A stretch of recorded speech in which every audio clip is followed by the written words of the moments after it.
Hello friends, ओम श्री गणेशाय नमः। जय श्री कृष्णा। आप सभी का स्वागत है आपके अपने यूट्यूब चैनल पर।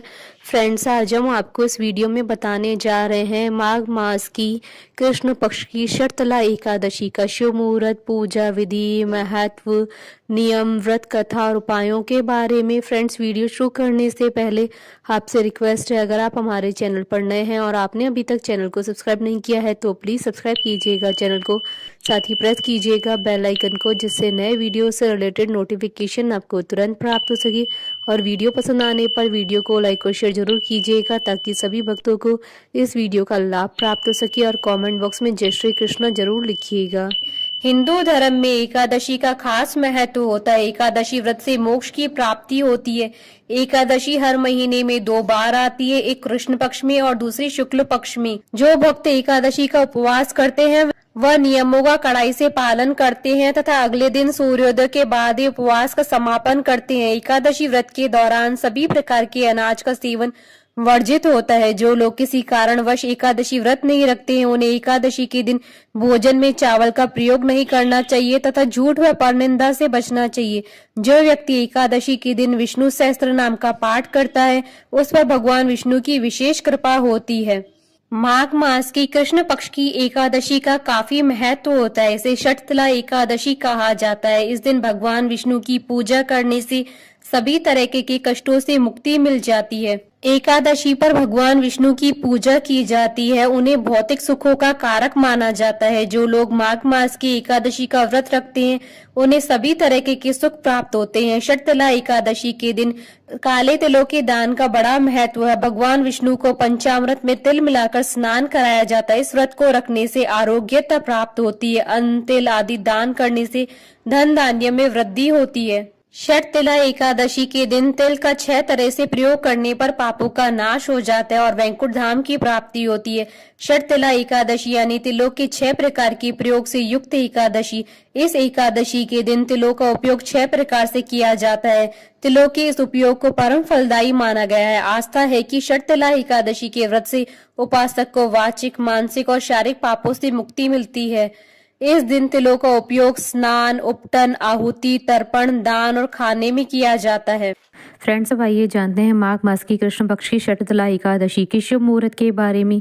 हिंदू पंचांग के अनुसार साल 2024 में माघ मास की कृष्ण पक्ष की षटतला एकादशी का व्रत 6 फरवरी 2024 मंगलवार के दिन है। माघ कृष्ण एकादशी तिथि प्रारंभ होगी 5 फरवरी 2024 को शाम 5:24 पर और माघ कृष्ण एकादशी तिथि का समापन होगा 6 फरवरी 2024 को शाम 4:07 पर।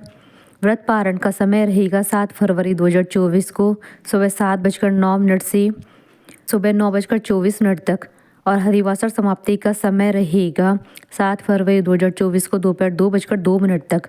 फ्रेंड्स, अब आइए जानते हैं षटतला एकादशी की पूजन विधि के बारे में। षटतिला एकादशी व्रत में भगवान विष्णु की पूजा की जाती है। इस दिन तिल का प्रयोग 6 तरीकों से किया जाता है। तिल स्नान, तिल का उपटन, तिल का हवन, तिल का तर्पण, तिल का भोग और तिल का दान। पूजा के लिए इस दिन ब्रह्म मुहूर्त में उठकर स्नान कर ले, उसके बाद भगवान विष्णु की पूजा प्रारंभ करे। पूरे दिन निराहार व्रत करे। फलों का सेवन किया जा सकता है। शाम के समय भगवान विष्णु का पूजन कर उन्हें तिल का भोग लगाएं और षटतिला एकादशी की व्रत कथा जरूर पढ़ें। भगवान विष्णु की प्रिय तुलसी के समीप दीपक जलाएं। अगले दिन सूर्योदय के बाद व्रत का पारण करें।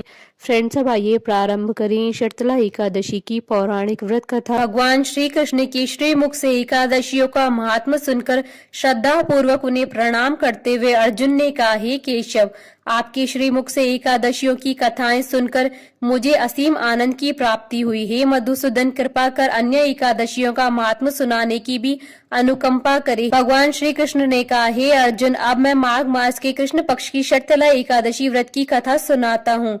एक बार दालभ्य ऋषि ने पुलस्त्य ऋषि से पूछा, हे ऋषि श्रेष्ठ, मनुष्य मृत्यु लोक में ब्रह्म हत्या आदि महापाप करते हैं। दूसरे के धन की चोरी तथा दूसरे की उन्नति देखकर ईर्ष्या आदि करते हैं।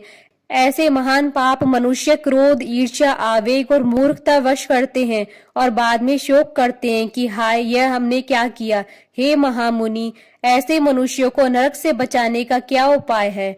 कोई ऐसा उपाय बताने की कृपा करे जिससे ऐसे मनुष्य को नरक से बचाया जा सके, अर्थात उन्हें नरक की प्राप्ति न हो। ऐसा कौन सा दान पुण्य है जिसके प्रभाव से नरक की यातना से बचा जा सकता है? इन सभी प्रश्नों का हल आप कृपा पूर्वक बताइए। दालभ्य ऋषि की बात सुन पुलस्त्य ऋषि ने कहा, हे मुनि श्रेष्ठ, आपने मुझसे अत्यंत गूढ़ प्रश्न पूछा है। इससे संसार में मनुष्य को बहुत लाभ होगा। जिस रहस्य को इंद्र आदि देवता भी नहीं जानते, वह रहस्य मैं आपको अवश्य ही बताऊंगा। माघ मास में आने पर मनुष्य को स्नान आदि से शुद्ध रहना चाहिए और इंद्रियों को वश में करके तथा काम, क्रोध, लोभ, मोह, ईर्ष्या तथा अहंकार आदि से सर्वथा बचना चाहिए। पुष्य नक्षत्र में गोबर, कपास, तिल मिलाकर उपले बनाने चाहिए। इन उपलों से 108 बार हवन करना चाहिए। जिस दिन मूल नक्षत्र और एकादशी तिथि हो तब अच्छे पुण्य देने वाले नियमों को ग्रहण करना चाहिए। स्नान आदि के नित्य कर्म से देवों के देव भगवान श्री हरि का पूजन व कीर्तन करना चाहिए। एकादशी के दिन उपवास करे तथा रात को जागरण और हवन करे। उसके दूसरे दिन धूप दीप नैवेद्य से भगवान श्री हरि की पूजा अर्चना करे तथा खिचड़ी का भोग लगाएं। उस दिन श्री विष्णु को पेठा, नारियल, सीताफल या सुपारी सहित अर्घ्य अवश्य देना चाहिए।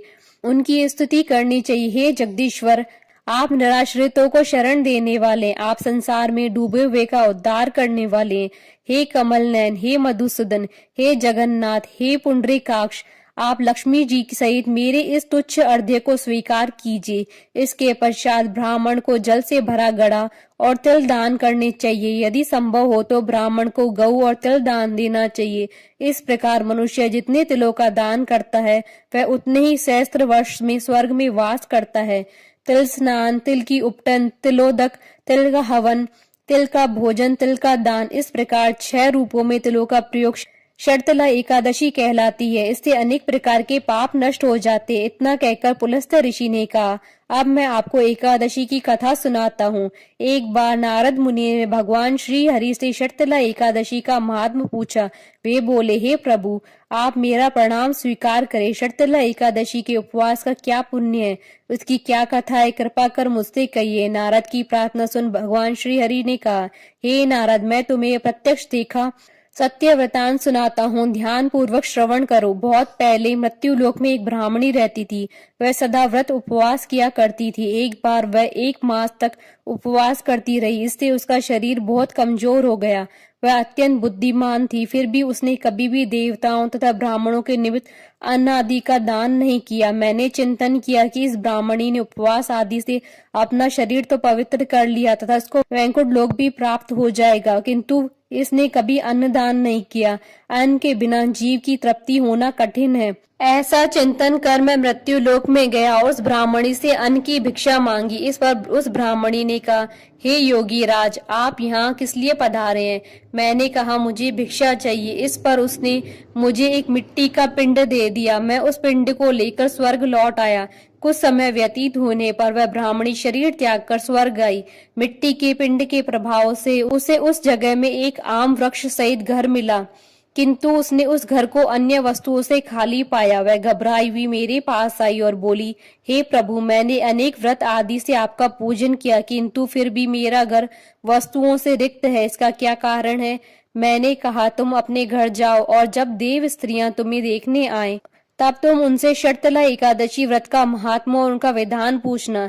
जब तक वह न बताएं तब तक द्वार नहीं खोलना। प्रभु के ऐसे वचन सुन वह अपने घर गई और जब देव स्त्रियां आई और द्वार खोलने के लिए कहने लगी तब उस ब्राह्मणी ने कहा, यदि आप मुझे देखने आई हैं तो पहले मुझे शर्तला एकादशी का महात्मा बताइए।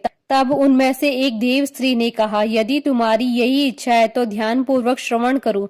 मैं तुमसे एकादशी व्रत और उसका महात्म विधान सहित कहती हूँ। जब उस देव स्त्री ने शर्तला एकादशी का महात्म सुना दिया तब उस ब्राह्मणी ने द्वार खोला। देव स्त्रियों ने ब्राह्मणी को सब स्त्रियों से अलग पाया। उस ब्राह्मणी ने भी देव स्त्रियों के कहे अनुसार शर्तला एकादशी का उपवास किया और उसके प्रभाव से उसका घर धन धान्य से भर गया। अतः हे पार्थ, मनुष्यों को अज्ञान को त्याग कर शर्तला एकादशी का उपवास करना चाहिए। इस एकादशी व्रत करने वालों को जन्म जन्म की निरोगता प्राप्त होती है। इस उपवास से मनुष्य के सभी पाप नष्ट हो जाते हैं। कथा सार, इस उपवास को करने से जहाँ हमें शारीरिक पवित्रता और निरोगता प्राप्त होती है, वहीं अन्न, तिल आदि दान करने से धन धान्य में बढ़ोतरी होती है। इससे यह सिद्ध होता है कि जो मनुष्य जो और जैसा दान करता है, शरीर त्यागने के बाद उसे फल भी वैसा ही प्राप्त होता है। अतः धार्मिक कृत्यों के साथ साथ हमें दान अवश्य करना चाहिए। शास्त्रों में वर्णित है कि बिना दान किए कोई भी धार्मिक कार्य संपन्न नहीं होता है। बोलिए भगवान श्री हरि विष्णु जी की जय, सनातन धर्म की जय। हमारे साथ इस वीडियो में अंत तक बने रहने के लिए आपका धन्यवाद। ओम श्री गणेशाय नमः। जय श्री कृष्ण।